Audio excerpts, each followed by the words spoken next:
Palavra da Verdade, com Hernandes Dias Lopes. Irmãos queridos, nós vamos abrir a Palavra de Deus para o nosso ensino nesta manhã.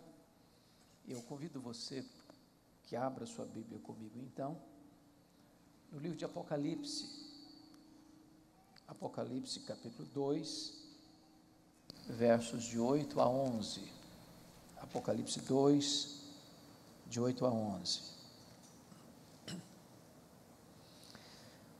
Carta à igreja em Esmirna. Está escrito o seguinte: ao anjo da igreja em Esmirna escreve: estas coisas diz o primeiro e o último, que esteve morto e tornou a viver. Conheço a tua tribulação, a tua pobreza, mas tu és rico, e a blasfêmia dos que a si mesmos se declaram judeus e não são, sendo antes sinagoga de Satanás. Não temas as coisas que tens de sofrer. Eis que o diabo está para lançar em prisão alguns dentre vós, para ser dispostos à prova, e tereis tribulação de 10 dias. Sê fiel até a morte, e dar-te-ei a coroa da vida. Quem tem ouvidos, ouça o que o Espírito diz às igrejas. O vencedor de nenhum modo sofrerá dano da segunda morte. Eu quero pensar com vocês sobre o tema ser fiel até a morte. Meus irmãos, o contexto desta carta é exatamente o contexto da grande perseguição que se abateu sobre a igreja na segunda parte do primeiro século. Vocês bem conhecem a história do domínio de Roma nesse território de Israel e depois mundo afora, desde Júlio César, César Augusto, Tibério César, Calígula, Cláudio, Nero, Vespasiano, Tito Flávio, Domiciano, Galba. São os imperadores que governaram naquele antes do primeiro século e depois de Cristo, até o final do primeiro século. Desde que Nero assume o governo, em 54, é que a perseguição veio de forma implacável sobre a igreja. Com o incêndio de Roma, em 64, isso se consolida, porque então os crentes começam a ser crucificados, queimados vivos. Depois vem, no ano 66, a chamada Guerra dos Judeus, que acontece em Cesareia Marítima, quando um grupo chamado Zelotes se rebelam contra Roma. E nesse tempo, então, Roma manda para lá o general Tito Flávio para tentar contornar aquela rebelião. Em 68 vem o suicídio de Nero. No ano 70 vem a queda de Jerusalém, porque a rebelião estava incontrolável. E então os judeus são massacrados, a cidade é destruída, o templo é arrasado. Cumprindo a profecia de Jesus, não fica pedra sobre pedra. Também nesse mesmo ano é inaugurado o Coliseu Romano, que até hoje as ruínas dele talvez seja o local mais visitado pelos turistas que vão a Roma. Aquele anfiteatro da morte, que numa inauguração de 100 dias, mais de 10 mil crentes foram martirizados ali. Mas a perseguição não cessa. Então chega o ano 81, ascende ao poder o imperador Domiciano. Alguns chamaram-no de Nero redivivo. É como se Nero tivesse ressuscitado para assustar ainda mais a igreja, por causa da virulência com que ele perseguiu a igreja. Esse imperador é que deporta João para esta ilha vulcânica, para esta colônia penal do mar Egeu, chamada Ilha de Patmos.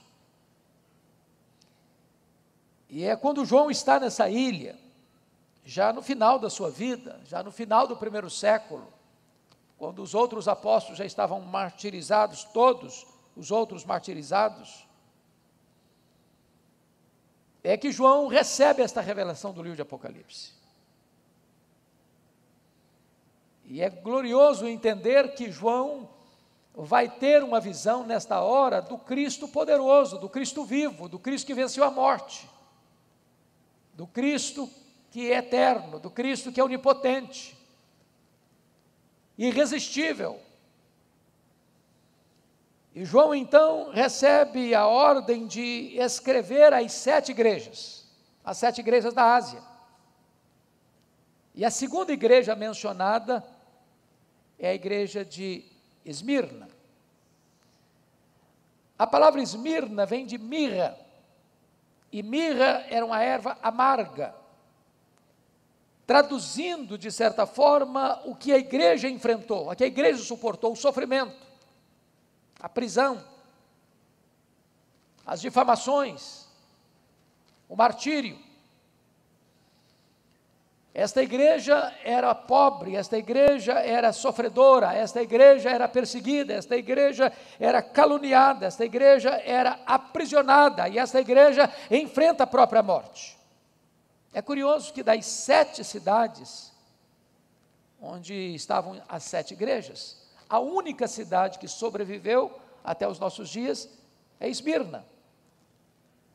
Porque hoje temos lá Izmir, uma cidade na Turquia, com mais de 250 mil habitantes.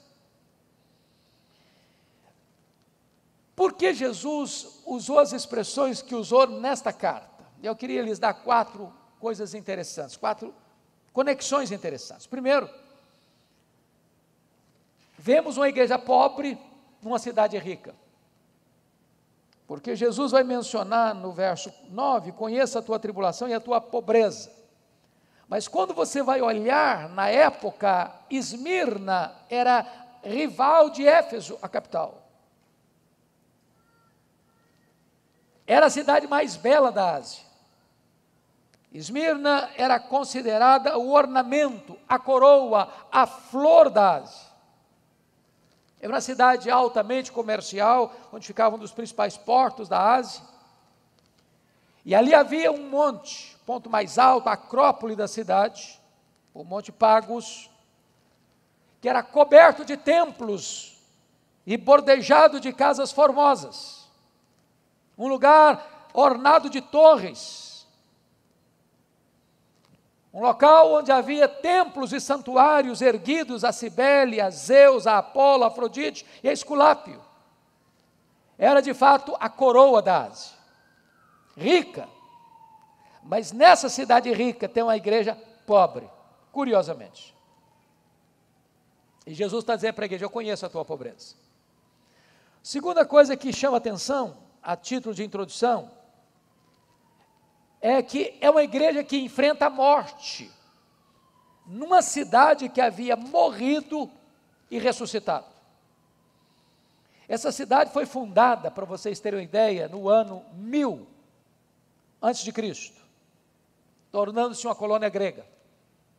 Depois, no ano 600, os lídios invadiram essa região e destruíram Esmirna por completo, 400 anos depois que ela foi fundada. Somente no ano 200, ou seja, 400 anos ela passou debaixo de escombros. Mas no ano 200, Lisímaco a reconstruiu e fez dela uma belíssima cidade.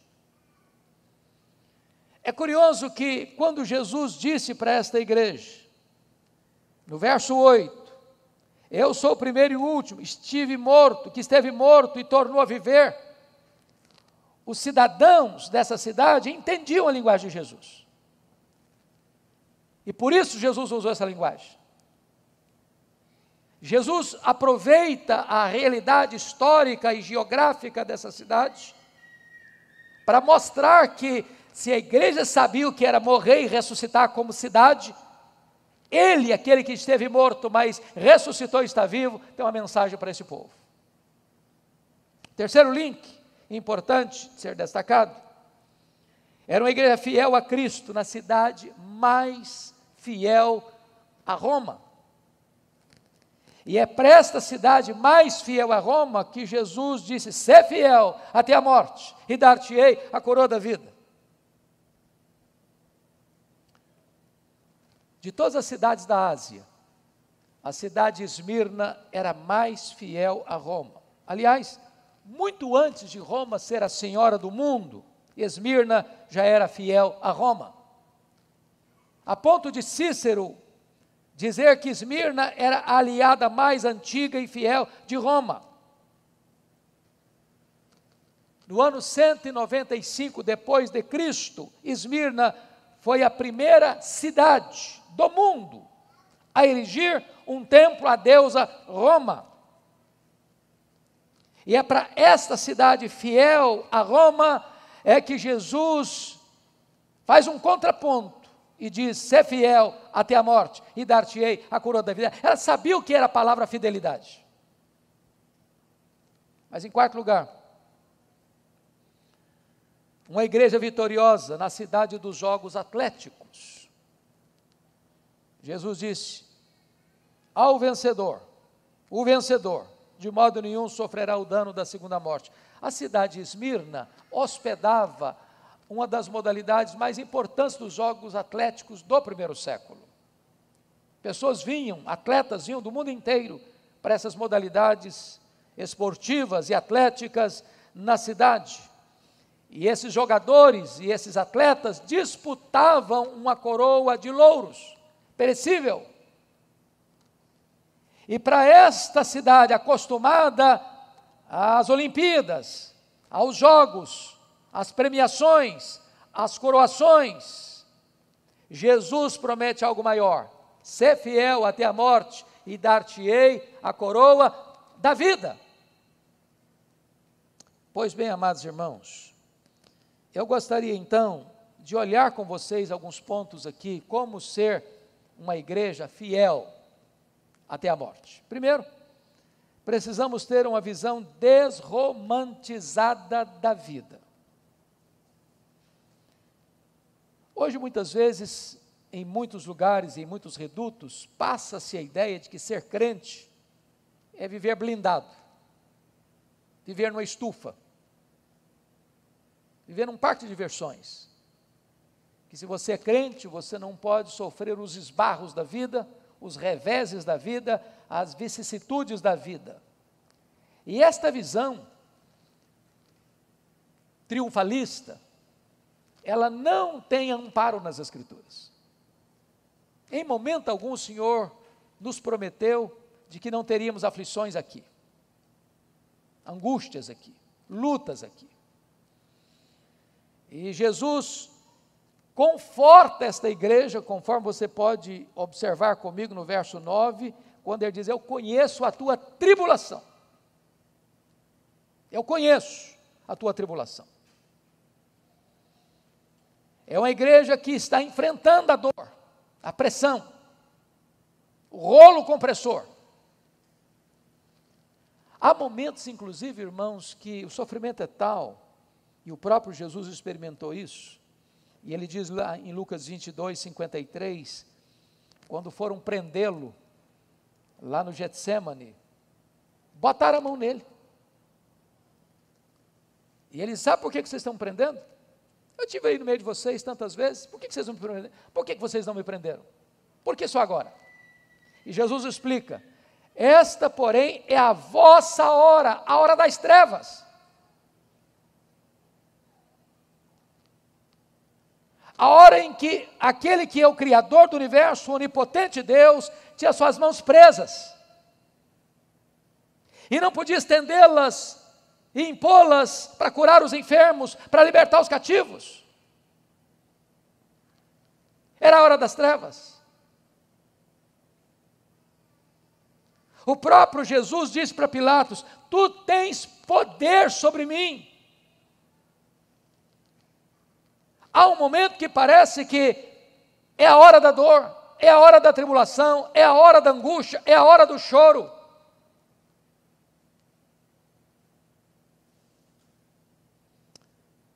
Mas há 4 coisas aqui que eu chamo a atenção dos irmãos, se queremos ter uma visão desromantizada da vida. Em primeiro lugar, a tribulação, conforme está aí no versículo de número 9, conheço a tua tribulação.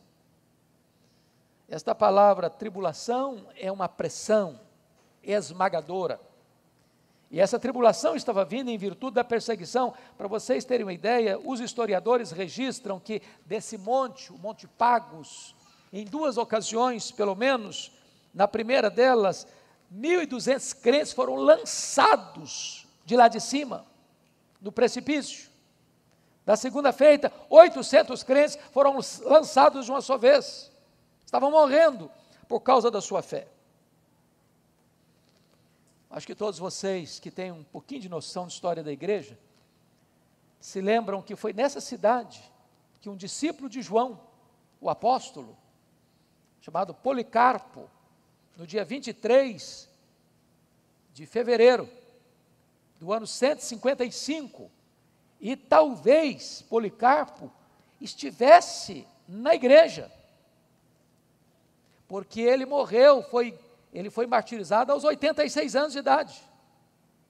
Então devia ser um adolescente na época da igreja. E Policarpo foi preso. E o procônsul romano diz para ele: nega a sua fé, amaldiçoa Jesus, e nós libertaremos você. E ele firme. Ameaçaram-no com feras, e ele firme. E eles tentando levá-lo à apostasia, nega Jesus, blasfema contra Jesus, e nós te soltaremos. E ele respondeu: há 86 anos eu sirvo a Jesus, e ele nunca me fez mal algum, por ele eu darei minha vida. O que vocês têm de fazer, fazem logo, porque o fogo que vocês me ameaçam se apagará em breve, mas o fogo do juízo, mediante o qual vocês serão julgados, durará para sempre. E ele então é queimado vivo numa pira, na cidade de Esmirna. Ele era bispo de Esmirna, pastor de Esmirna. A igreja sabia bem o que era a tribulação. Em segundo lugar, notem vocês, Jesus diz: eu conheço a tua pobreza. E eu confesso, irmãos, que eu me sinto, às vezes, constrangido e até consolado por essa palavra. Porque você e eu temos uma noção do que seja uma igreja rica, não é verdade? Nós falamos isso constantemente, igreja rica. E o que é uma igreja rica na opinião de homens? Na sua e na minha opinião tantas vezes. É uma igreja que tem muitos membros. É uma igreja que tem um templo suntuoso. É uma igreja que tem um orçamento robusto. É uma igreja que tem muita gente influente na sociedade. Essa é a opinião que nós temos de uma igreja rica. Mas Jesus se dirige à igreja mais pobre da Ásia e diz assim: eu conheço a tua pobreza, mas tu és rico. Pobre na terra, rica no céu. Pobre aos olhos dos homens, rica aos olhos de Deus. Pobre financeiramente, rica espiritualmente. Curiosamente, a igreja mais rica da Ásia, a igreja de Laodiceia, que se dizia: sou rica, abastada, não preciso de nada, Jesus olha e diz: não, tu és pobre, miserável, cega, nua. Então deixa eu lhe dizer, não existe igreja pobre se ela é fiel ao Senhor Jesus. Não importa se num templo de chão batido, numa tapera, numa casa humilde, num bairro humilde, de periferia, se ela serve a Jesus, se ela adora o Rei dos Reis, se ela é fiel àquele que morreu e ressuscitou, ela é rica, não importa se ela é pobre aqui na terra. Mas em terceiro lugar, essa igreja enfrentava difamação. Olhem comigo no verso 9, e a blasfêmia dos que a si mesmos se declaram judeus e não são, sendo antes sinagoga de Satanás. Vocês sabem que no primeiro século,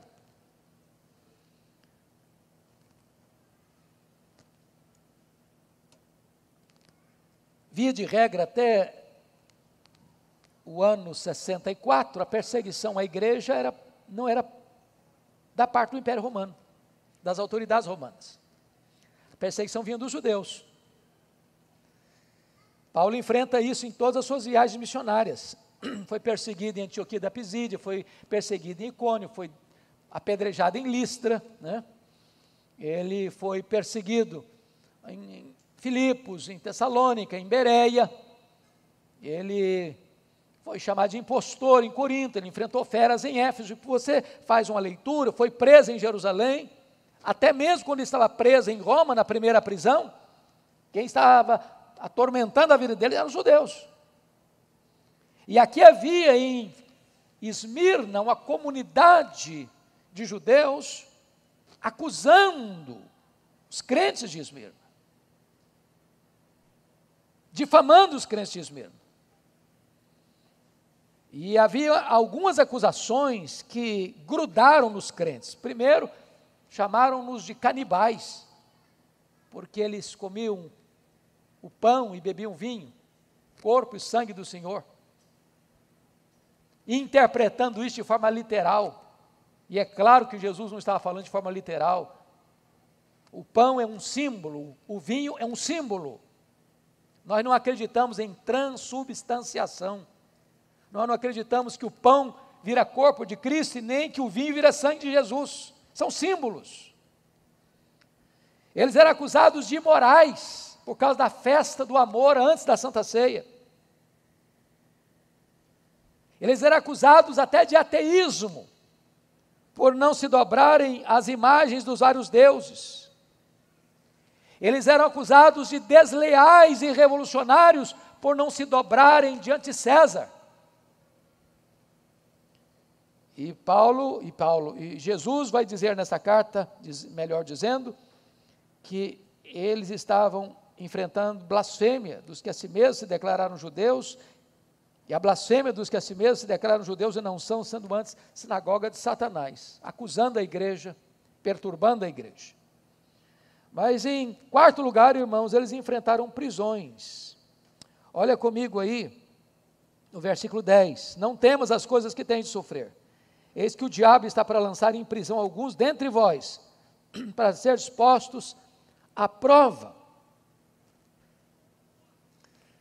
É preciso entender que prisão no Império Romano era pior do que prisão hoje, porque Roma não cuidava das suas prisões. Se você olha no mundo hoje, no primeiro mundo, você vê prisões decentes, onde as pessoas são tratadas com dignidade. Nós não podemos afirmar isso em todas as prisões do Brasil, mas Roma era pior.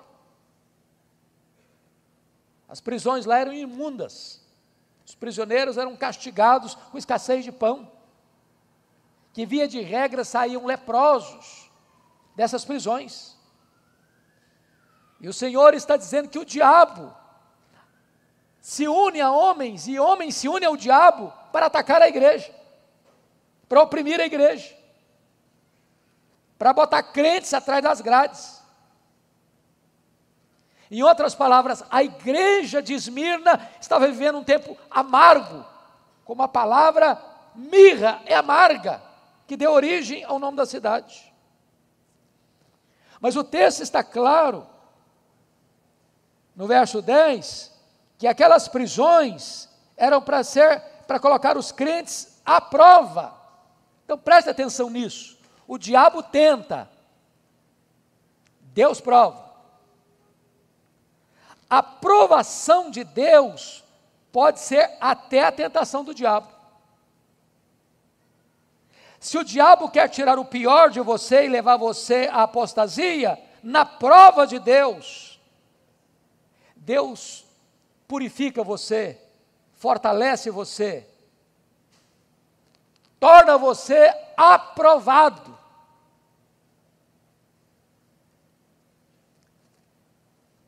Quando aqueles 3 judeus foram jogados na fornalha, a motivação dos homens em jogá-los na fornalha era destruí-los. O propósito de Deus em permitir que eles fossem jogados na fornalha era para aprová-los. O fogo queimou apenas as amarras, mas não pôde destruí-los. O que Jesus está dizendo para esta igreja é o seguinte: o diabo, junto com os homens, vão jogar vocês na prisão, mas vocês serão apenas provados, para vocês serem aprovados. Porque quando a providência é carrancuda, Deus mostra para nós, como dizia William Cowper, a sua face sorridente. Oh, amados irmãos, eu gostaria então que nós pudéssemos olhar agora, por gentileza, o que Jesus ainda tem a dizer para nós, estando pronto a fazer qualquer sacrifício para honrar o Senhor. Olha o verso 10 comigo. A parte B: sê fiel até a morte, e dar-te-ei a coroa da vida. Tem muita gente que entende que esse ser fiel até a morte é ser fiel até o último dia da vida. Uma peregrinação constante, consistente, até o final. Embora isso seja verdade também, que nós devemos ser fiéis constantemente, consistentemente, até o fim da nossa vida, não é isso que Jesus está dizendo aqui. O que Jesus está dizendo aqui para uma igreja perseguida, uma igreja acusada, uma igreja aprisionada, uma igreja que está enfrentando martírio, é esta: ser fiel até o ponto de, se preciso for, morrer pela sua fé. Ser fiel a ponto de, se alguém chegar para você e dizer o seguinte: ou nega a sua fé ou você morre, ou nega a sua fé ou você vai para a pira arder, ou nega a sua fé ou você vai ser lançado na prisão, ou nega a sua fé e os seus bens vão ser saqueados e você ficará pobre. Você prefere ser preso, você prefere ser difamado, você prefere morrer do que negar a Cristo. Isso é ser fiel até a morte. É não negociar princípios, é não vender a sua consciência, é não transigir com valores absolutos, ainda que isso lhe custe seu namoro, seu emprego, sua estabilidade financeira, seu futuro econômico ou a sua própria vida.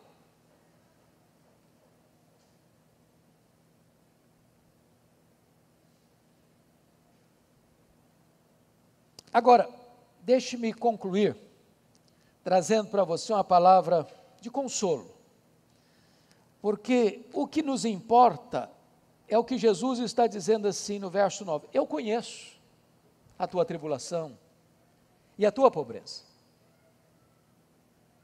Então, aquilo que você está vivendo, as lutas que você está passando, as dores que estão pulsando no seu coração, as noites que você passa sem dormir, as lutas que você trava tantas vezes no recesso da sua alma, longe dos holofotes, saiba disso. Jesus sabe o que você está passando. Ele conhece a sua tribulação, Ele conhece a sua dor, Ele conhece os seus dramas, Ele conhece as suas necessidades, Ele conhece a sua pobreza, Ele conhece as difamações que vêm sobre você, Ele conhece o sofrimento que você está enfrentando, as injustiças que você está passando. Ele sabe. Ele cuida de você.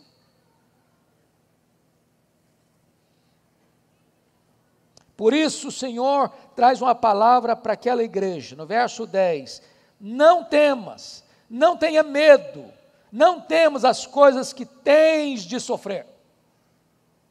O Senhor não está dizendo: olha, daqui para frente vai ser mar de rosas, daqui para frente vai ser céu de brigadeiro, daqui para frente não tem mais tempestade, daqui para frente não tem mais crise. Não, tem luta sim, tem prova sim, e Jesus está dizendo para você e para mim hoje: não tenha medo do que você vai enfrentar daqui para frente. Eu conheço, e eu estou com você.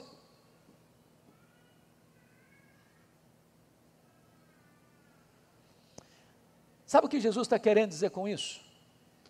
Embora o diabo esteja para lançar alguns em prisão, quando Jesus diz: eu conheço, e você não precisa ter medo, é aquilo que Deus disse para Satanás lá no livro de Jó. você só pode ir até aqui, e nem um centímetro a mais. Pode tocar nos bens dele, mas não pode tocar na vida dele. Ou seja, o diabo só pode agir dentro dos limites da permissão de Deus. O diabo não tem autonomia para agir uma vírgula, um centímetro a mais do que Deus lhe permite agir. Quem é o soberano Senhor de todas as coisas é o Senhor Jesus Cristo. A igreja entender isso é fundamental. Não importa a pandemia, não importa a crise política, não importa a crise econômica, não importa a crise internacional, não importa a situação adversa que o mundo está vivendo, o que importa para a igreja é saber que a história está nas mãos do Rei dos Reis e do Senhor dos Senhores, e é Ele quem está conduzindo a sua igreja.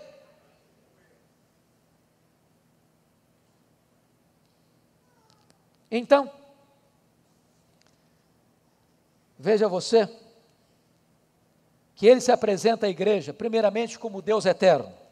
Eu sou o primeiro e eu sou o último. Eu sou o alfa e o ômega. Eu estou nas duas pontas. Segundo, ele é vitorioso, porque ele diz que esteve morto e tornou a viver. A morte não pode detê-lo. E em terceiro lugar, é muito importante você entender que além de eterno, além de vitorioso, ele é o galardoador, porque no verso 11 ele diz: o vencedor de nenhum modo sofrerá o dano da segunda morte. Então, amados, Jesus não poderia concluir esta carta senão da mesma forma que concluiu as outras. Quem tem ouvidos, ouça o que o Espírito diz às igrejas.